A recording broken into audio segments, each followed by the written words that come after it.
Top Glove Corp posted a 21% quarter-on-quarter jump in second quarter FY21 earnings to a fresh record of 2.9 billion ringgit, driven by continued global demand for gloves. Revenue grew by 13% to a new high of 5.4 billion ringgit.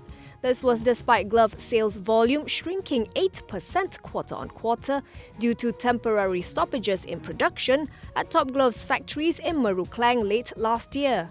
Earnings per share expanded to 35.77 cent from 29.64 cent in the previous quarter. On a year-on-year basis, the glove maker saw net profit leap 24 times from 115.7 million ringgit, while revenue expanded more than 4 times from 1.2 billion ringgit in the second quarter of FY20. The group declared a dividend of 25.2 cents per share. This brings the total dividend declared for the first half of FY21 to 41.7 cents per share, a 253% increase from the full-year dividend for FY20 of 11.8 cents per share. For the first half of FY21, net profit surged 22 times to 5.2 billion ringgit, while revenue jumped 3 times to 10.1 billion ringgit. Going forward, Top Glove expects global demand to remain robust despite the rollouts of vaccines, growing from a pre-pandemic level of about 10% a year to about 15% a year post-pandemic.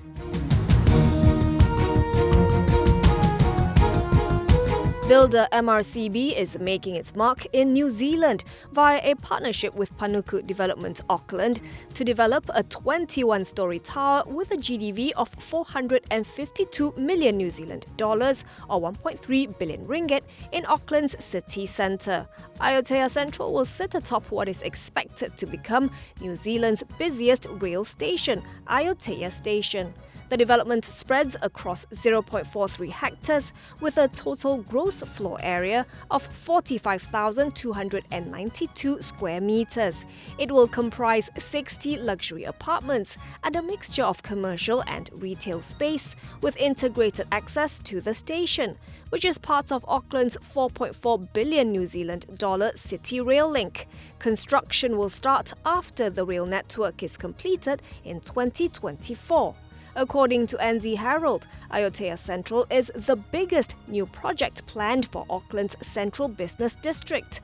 MRCB Group Managing Director Imran Salim said in a statement that the group is thrilled to extend its transport-oriented development expertise to deliver this iconic landmark project. He said MRCB, which developed the Kuala Lumpur Central CBD, envisions the development as an exemplary mixed-use transport-oriented development that will contribute to and enhance the city's growth.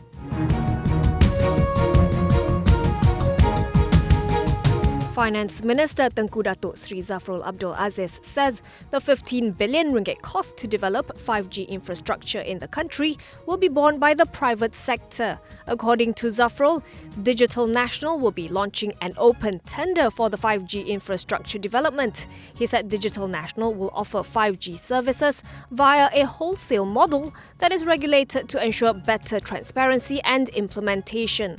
Earlier, the MCMC highlighted it will be regulating and monitoring Digital National to ensure, among others, the optimum use of spectrum and that all telecommunications service providers have open, fair and equal access in obtaining wholesale 5G network services for the development of retail services.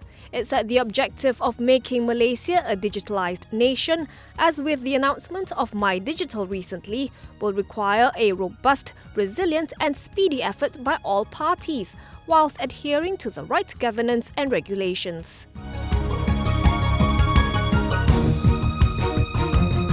Airasia Group head honcho Tan Sri Tony Fernandez says the budget airline can survive on just domestic traffic. Nikkei Asia quoted the carrier's group CEO as saying that Airasia's situation is very different from rivals Singapore Airlines, Japan Airlines or All Nippon Airways, since local traffic makes up about half of the group's business. He also reportedly said that COVID-19 related disruptions can actually make doing business easier. For instance, it took Fernandes 7 years to get the Kuala Lumpur-Singapore route for Airasia Group. In comparison, he told Nikkei Asia, it took him just 7 weeks to open Airasia Food in Singapore. For all the pain due to the COVID-19 pandemic, Fernandes reportedly concluded that this was a once-in-a-lifetime chance where you can really pivot. As the pandemic grounds the commercial aviation industry, carriers are repositioning themselves as digital companies. Airasia is currently working on opening a digital-only neobank in Malaysia and Singapore and is already eyeing the Indonesia, Philippines and Thailand markets. Last year, Airasia's logistics arm Teleport also announced Freight Chain, the world's first digital air cargo network run on blockchain.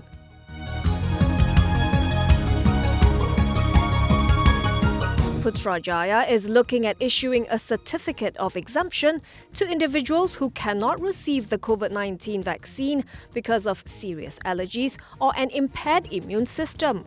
According to Bernama, this certificate would replace the digital vaccine certificate, which will be given once recipients have completed the second dose of the vaccine. Quoting Science, Technology and Innovation Minister Khairi Jamaluddin, Bernama said the government is mulling the move on the principle of fairness, since there are some who should not get vaccinated. Meanwhile, the government is also reportedly looking at a protection scheme to compensate those who suffer serious side effects from the COVID-19 vaccine jabs. Khairi said details will be announced by Health Minister Datuk Sri Adam Baba next Monday. Separately, the Health Ministry announced 1,280 new cases today, marking the lowest daily new infections recorded in 2021. This brings the cumulative confirmed infections to 316,269. 9 fatalities were recorded, raising the death toll to 1,186. 2,345 patients recovered today, taking the tally to 296,379. This means there are still 18,704 active cases.